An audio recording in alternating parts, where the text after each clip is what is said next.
What up, YouTube? It's your boy Banks, and we back in the building. You feel me? It's True Talks, cause True Talks. You already know, man. Let's get straight right into it, man, bruh. It's what Elite looks like, man. When you look at Paul George, man, what Paul George has been doing. Paul George has been killing the league to start out the gate, and you know, we're going to talk about the context behind it. We're going to talk about, because obviously it's under the radar. You know, anything with the Clippers has been going under the radar. You already know that it's been like that ever since Kawhi joined and, you know, was in a threat of LeBron. And they just been finding a way to either sweep them under the rug or just not pay attention to them. And obviously, because obviously in the past as well, too, they have underperformed in the playoffs, you know. So that has something to do with it. But, you know, last year they went to the conference finals, so there should be no reason why Paul George Eden is going and getting swept under the rug like this.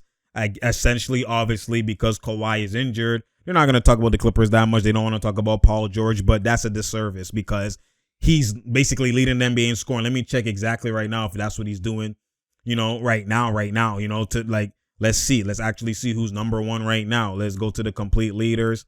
Paul George is number one, 28.9. KD number two, 28.3.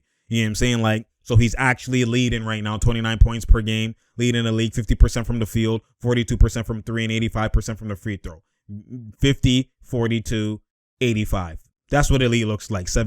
8 rebounds, 5 assists, 3 steals. My good, like 4 turnovers, which is not the greatest, but like this is what Elite looks like. Come on now, like what are we talking about? This is what and he's having a career year right now. Right, an MVP type of year. Obviously, they're 3-4, so that has something to do with it. If they were, let's say, 3-4, so that's 7 games. If they were maybe 5-2. You know what I'm saying? Maybe Mans would be talking about it more. The record, but that's cap. The Lakers had a fugazi record, and they talked about them, right? Even when LeBron was eating and they were struggling. So you know, what I mean, but that's not the point. We're not getting into that. The main thing is, I kind of knew always. So let's dissect Paul George individually.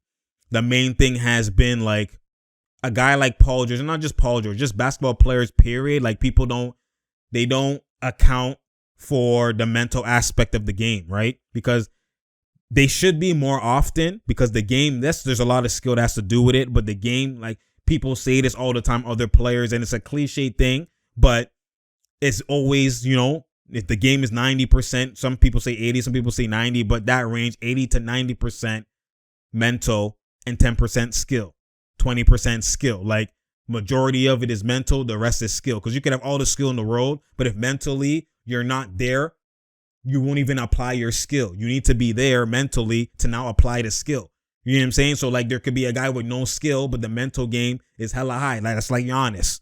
The skill went, now he added more skill, but before when he didn't have as much skill, the mental game is hell. He's gonna keep going. He's gonna keep going at you. He's not going to get mentally afraid. He's not going to be mentally worried that he struggled, missed, brick 10 in a row. Yeah, he's going to keep going. He's a foot on the gas. And that's where you see he's elite. You know what I'm saying? So that's, you know, there's guys who have hella skill, but mentally they struggle because they're not there. And that's where Paul George was there. That was Paul George for the most part. Skill-wise, he's of the elite. There's no debate about his skill. 6'9", can handle, fluidity, smooth. It looks like he's dancing, he's like gracefully dancing. When he's dribbling, it's just the way he moves, just his movements, it's just smooth. It's like someone is dancing without even trying. It's just clean. It's like it's not hella fast, not hella slow, but like it's just dog. It's just like he's just skating, just gliding out there. That's how Paul George looks when he's doing his moves, dribbling, step back. Like it's beautiful. But the mental game in the biggest moments, he's been struggling, having that monkey on his back, having anxiety, that type of struggle, right? And you've seen he talked about in the bubble as well, but he's been struggling just mentally, that he's not there mentally. He gets nervous, his palms are sweaty, like all of that type of stuff, you know, because they ether him. That's what happens. When you get ethered and you get destroyed like that, and your play is that fugazi in terms of, you know, certain situations, now, every single time you're about to play, it's a bigger cloud. You're anxious. Like, I want to have a great game, and you want a great game so bad, but you're like, if I don't have a great game, they're going to talk smack about me. They're going to kill me. I'm going to be trending, pandemic P, etc. All of that type of stuff, bright lights, all of that. So, like, the anxiety to actually kill as much as you want to, and you're trying, it's like that there's a mental block. It's kind of like, having writer's block. You want to write so bad. You want to, I'm trying to get this bar out. I'm trying to have this elite story, this elite book, this elite song. I want it so bad, but something's stopping that mental block is, writer's block. You just can't get it out. It's just not coming to fruition. That's the same, and that's applicable to players on the court, right? You want to get it out. You want to, have a great game. You're trying, you're still shooting, but you just can't get over the hump. There's just something like mentally just not, even though you're shooting, it's like it's an out of body experience. You're shooting it and you're trying, but you're not shooting it with the same confidence and the same trying. Like, I'm gonna hit this shit right now, that you have when you're mentally there. You're mentally like you're yourself. Oh, that's bucket. Are you stupid? Get off. I'm like, ooh, and you. But when you're just out there playing like a deer in headlights, you're shooting it, and it's like you don't even. If you were to recall yourself in that moment, what were you really looking at? Did you look at the rim? Did you follow your principles that you've been following? Did you look at the back of the rim? Did you flick up? Did you flick forward? Like, did you do the things that you tell yourself that when I'm struggling, let me get back to these things that, like, I know what I'm doing wrong, my fault. You know what I mean? As a hooper, you know what I'm talking about, right? Guess when like, yo, it's me. I'm sussing the runs. Yo, I'm gonna hit this next one. Are you stupid? And you could just turn it on like that. But when you're mentally not there and you're just playing, and you're not even thinking, like, it's kind of like you're not thinking, but you're thinking at the same time. It's like, it's crazy. So it's like, you just kind of just out there playing and hooping, and you're not really focused to that point of extreme laser focus. So now that's always been, and when you don't break through it, you're always going to be in that. So that's why Paul George, even in regular season games, you'll see him disengaged, and then he's engaged sometimes. And it's always a seesaw battle with Paul George. And then finally, what happened? That's why you can see the title of this video says Kawhi being injured was probably the best thing. And actually, not probably, it was the best thing that happened to Kawhi. Happened to Paul George. Because obviously, in a short-term look, a short-term aspect, you kind of look at it and you're like, okay, no, that's not true, because they could have went to the finals and maybe won a ring if Kawhi didn't get injured. We get that. But could they really have done it if Paul George was still the same pandemic P Paul George that he was in certain earlier parts of the series versus the Mavs and whatever? He didn't break through till basically Kawhi came out and he played, what was it, second round? Yeah, Jazz, when he played the Jazz. That's when he basically broke out. If Kawhi was still there, would he have broken out? Would they have got to the, there's different questions. Let's say they got to the finals. Kawhi can't win the finals on his own, especially versus the Bucks. With Giannis killing like that, and you still have Middleton, you still have Drew. No way. Or let's say it was the Nets. No way. You know what I'm saying? But now that we know it was the Bucks, there's no way. Especially they had great defense too. There was no way. You needed Paul George to be Paul George, Kawhi to be Kawhi to win that. So that's where the short-term, the hindsight and the short-term eyes, get confused. You have to think of it long-term. You have to think of the context and analyze and assess each component of the story or of the context. And that is, with Kawhi being injured, yes, they might not have won that year last year. But now when Kawhi comes back, it's a whole different Clippers now. Because Paul George is a whole different Paul George. Mentally, physically. You know what I'm saying? He's a whole different Paul George because he broke through in that playoffs. When Kawhi got injured, he broke through because Kawhi got injured. He was forced to. He was forced to be like, he couldn't be, oh, I'm struggling, let me just sit in the backside. Like, there was no one, it was you. It has to be you. And even though he would struggle some games, he broke through. That his struggle was just it was just actually an off night. It wasn't a mental hurdle. And he broke through. He had more strong games than bad games. And the same thing versus the Suns. Game winner type situation, you know what I mean? Kill it. 40s, like breakout. Being who he's destined, who his skill is destined to be. His skill demands that type of eliteness. So, because his skill is that elite. And when you look at it from that perspective, now I knew coming into this season, and people didn't talk about it, I'm like, yo, Paul George is going to be a different Paul George than y'all ever seen, because now when you dive into the mindset of that player who's mentally having a hurdle he has to get over, have a shooting slump and just mentally struggling, then they finally consistently broke that mental hurdle. They broke through and took that monkey off their back. Get off, Nick. And now they're killing. Now the next season, There's no worries for the rest of my days. It's Hakuna Matata. That's what it is.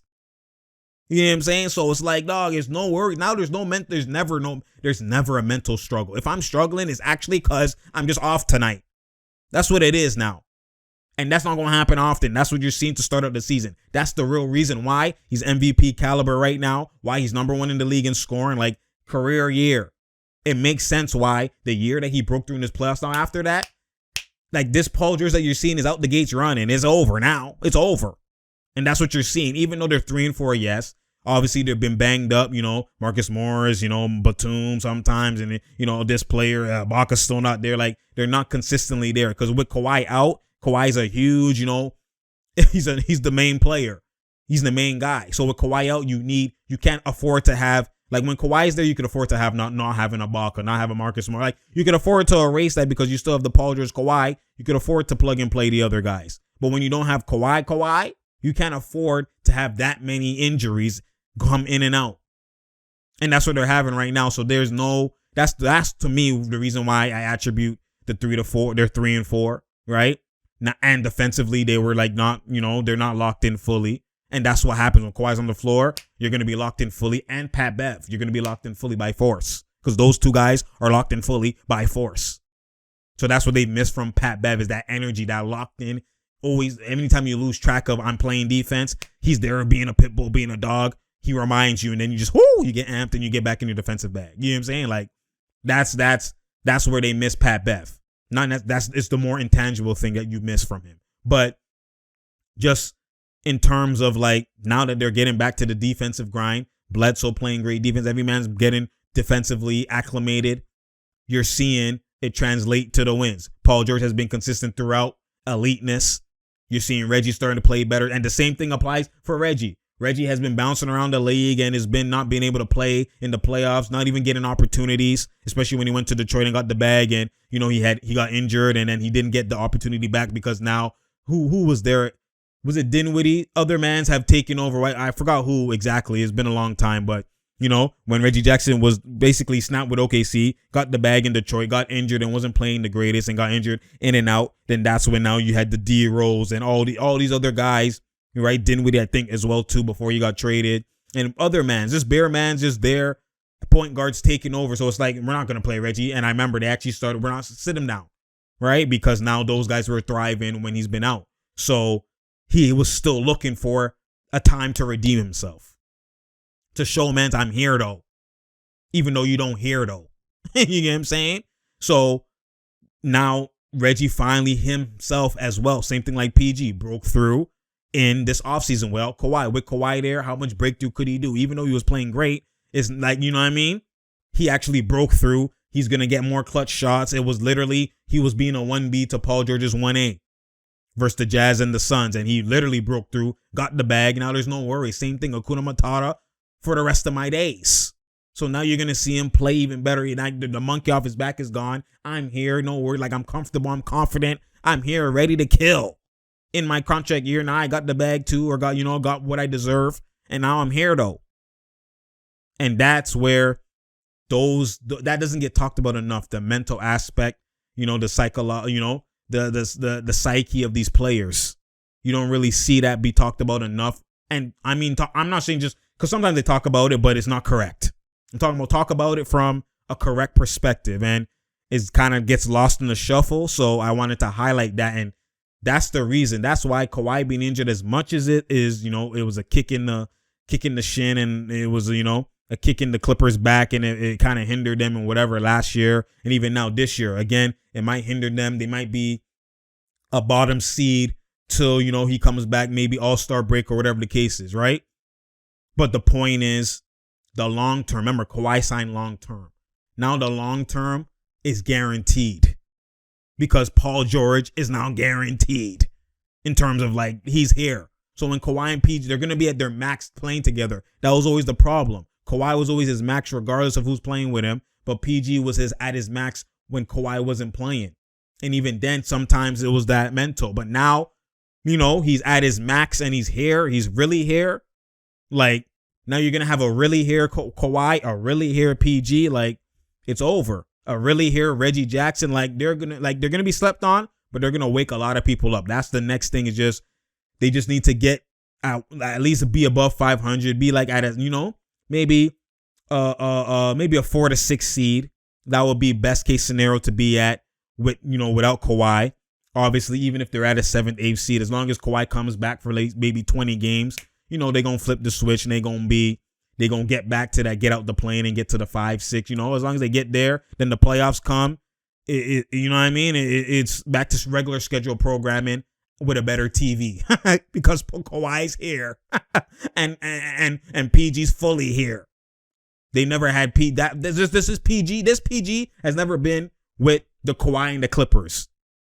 So, this is a whole new, a new evolution of the Clippers coming back. Then even Ibaka coming back. You've never seen a fully strength, healthy Ibaka with the Clippers as well too. So there's a lot of things that are brewing. So in the meantime, it might be a 1-2 loss. It might, as long as they could keep steady, keep at worst 500, at worst, which you don't want, but at worst 500, then it's on the way up from here.